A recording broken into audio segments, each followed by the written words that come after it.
IIT JEE में अच्छी rank लाने के लिए कितने घंटे हमें पढ़ना होता है। आईआईटी में अगर हमें सिलेक्शन भी चाहिए, millions of student online and हजारों स्टूडेंट्स को मैंने ऑफलाइन पढ़ाया, तो चलिए मैं आपको पिक्चर क्लियर करता हूँ।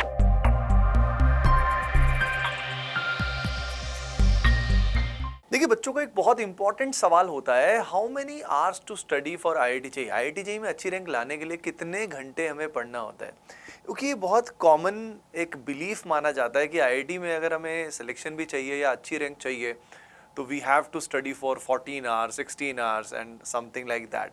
तो चलिए मैं आपको पिक्चर क्लियर करता हूँ, because since last 14 years as you already know I have taught millions of student online and हज़ारों स्टूडेंट्स को मैंने ऑफलाइन पढ़ाया। तो बहुत सारे स्टूडेंट्स ऐसे रहे हैं जो टॉप 100 में रैंक भी लेकर आए हैं जेईई एडवांस्ड में।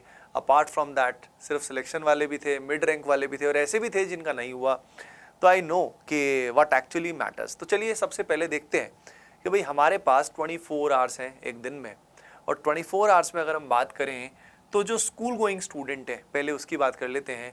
6 to 7 आवर्स स्कूल में लग जाते हैं, 3 to 4 आवर्स कोचिंग में लग जाते हैं।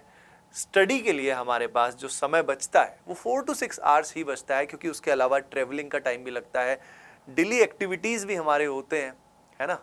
तो डेली एक्टिविटीज़ में भी हमारा 1-2 घंटा तो लगता ही यार, खाना पीना भी होता है, थोड़ा बहुत एक्सरसाइज भी करना होता है, तो 2-3 घंटे उसमें चले। उसके अलावा सोने के लिए मिनिमम 6 आवर्स तो नीड होती ही होती है। 6 to 7 आवर्स तो हमें सोना ही होता है। कई बार दिन में भी थोड़ा बहुत 15-20 मिनट्स 30 मिनट्स की ज़रूरत पड़ती है, ताकि हमें फ्रेशनेस दोबारा से मेहनत करने का एनर्जी हमारे अंदर आ जाए। तो इस बेसिस पे यू कैन क्लियरली सी कि प्रैक्टिकली अगर ओवरऑल देखें तो स्कूल प्लस कोचिंग जो भी बच्चा जाता है 10 आवर्स का स्टडी तो वहीं हो जाता है उसका, राइट। अलग से सेल्फ स्टडी करने के लिए सभी बच्चों के पास यही कॉमन टाइम है 4 to 6 आवर्स। अब जो बच्चा स्कूल भी जाता है, लगातार ऑनलाइन कोचिंग भी करता है, उस बच्चे के लिए सेल्फ स्टडी करने का समय रिलेटिवली कम बचता है। तो आप देख सकते हो प्रैक्टिकली सभी स्टूडेंट्स जो भी स्कूल गोइंग होंगे प्लस अगर साथ में कोचिंग कर रहे हैं तो ऑब्वियसली उनके पास लगभग 14 आवर्स का स्टडी टाइम हो गया, जिसमें सेल्फ स्टडी का पर्टिकुलर टाइम जो है वो 4 to 6 आवर्स तक ही वो निकाल पा रहा है। तो फर्क किस बात पे आ रहा है? फर्क इस बात में आ रहा है कि भाई जो ये नंबर ऑफ आवर्स आपके हैं उसमें how much work you get done, ये मैटर करता है। तो कहां पे डिफरेंस आता है टॉपर्स में, एवरेज स्टूडेंट्स में, बिलो एवरेज स्टूडेंट्स में?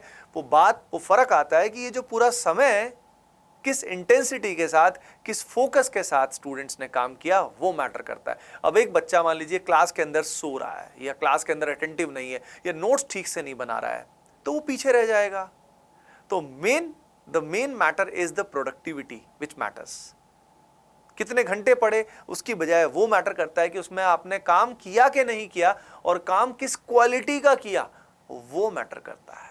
तो कभी भी ये मत काउंट करना कि कितने घंटे तो सबके उतने से ही है, नंबर ऑफ आवर्स लगभग मोर और लेस उतने ही है। प्रोडक्टिविटी को इंप्रूव करना है, अपना फोकस इंप्रूव करना है। अगर हमारा फोकस इंटेंस है तो हमारा काम बन जाएगा। अब फोकस कैसे इंप्रूव करना है आप सभी जानते हो, मैं कुछ हैक्स बता देता हूं।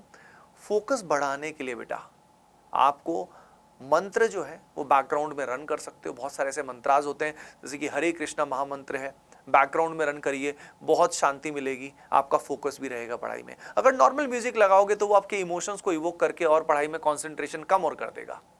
उसके अलावा जो अपने डिजिटल डिवाइसेस होते हैं, खास तौर पे smartphones are built in that way कि जिससे हमारी एक्चुअली क्या है ना, स्मार्टनेस कम होती जाती है। Smartphones will make us lesser smart actually. तो हमें उनका यूज मिनिमाइज करना चाहिए ताकि हमारा अटेंशन स्पैन बढ़े। जैसे आप में से कुछ ही स्टूडेंट ऐसे होंगे जो इस वीडियो को पूरा ठीक से देख रहे होंगे और जो यहाँ पे बताई गई बातें हैं उनको ठीक से अप्लाई कर पाएंगे, राइट। अब यहीं पे जो बच्चा डमी स्कूल जाता है, यानी मतलब डमी स्कूल में एडमिशन उसका हो रखा है, तो उसके लिए कोचिंग के अलावा सेल्फ स्टडी का ज़्यादा टाइम मिलता है। 10 to 12 आवर्स वो बच्चा पढ़ सकता है, नेचुरल सी बात है। तो उसके लिए रिलेटिवली मैनेज करना आसान हो जाता है। लेकिन जहाँ पे जब बोर्ड एग्जाम की बात आती है तो उसको अलग से तैयारी करनी पड़ती है बोर्ड एग्जाम की, तो ये उसका ड्रॉबैक भी है। तो जेईई प्रिपरेशन के दौरान बच्चों नंबर ऑफ आवर्स मोर और लेस स्टूडेंट्स के पास सिमिलर होते हैं। फर्क इस बात पे पड़ता है कि कौन बच्चा डिस्ट्रैक्टेड नहीं है, किसका अटेंशन स्पैन अच्छा है, कौन हाई क्वालिटी क्वेश्चन सॉल्व करता है और उन पे ज्यादा समय देता है। जैसे मैं एक सीक्रेट आप सभी के साथ शेयर करना चाहूंगा, वो ये है कि जो टॉपर्स होते हैं ना, फंडामेंटली वो अच्छे सवालों पे ज्यादा समय बिताते हैं और आसान क्वेश्चन खट से कर लेते हैं।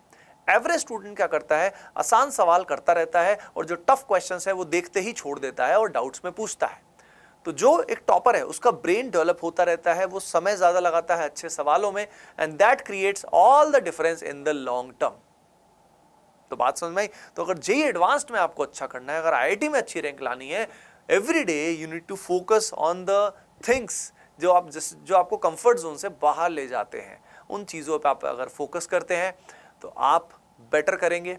एंड इंपॉर्टेंट बात यह है कि कंसिस्टेंसी से ये बात लगभग 2 साल तक फॉलो करना, 2 साल तक लगातार होमवर्क करना, अपना काम करना, सब्जेक्ट को ठीक से अंडरस्टैंड करना और प्रॉब्लम सॉल्विंग खूब सारी करना, रिवीजन करना, प्रैक्टिस करना, ये कॉन्स्टेंटली हमें करना पड़ता है। एक और इंपॉर्टेंट हैक है फोकस को इंप्रूव करने का, वो है लिमिटेड मटेरियल करना। जो भी आपको कोचिंग में दिया जा रहा है, सबसे पहला प्रायोरिटी होना चाहिए कि वो मैं ठीक से कर लूं। आपको उतना ही मटेरियल इकट्ठा करना चाहिए जितना you are able to revise, otherwise कोई बेनिफिट नहीं होगा आपको बेटा। तो होपिंग दैट इससे आपको क्लियर हो गया होगा कि भाई नंबर ऑफ आवर्स ऑलमोस्ट सभी स्टूडेंट्स के पास इतने से ही रहते हैं, उनमें कौन ठीक से पढ़ाई करता है वो मैटर करता है rather than just number of hours। तो इस बात का ध्यान रखिए बेटा। I wish you all the best on the behalf of team ATP star. Love you all.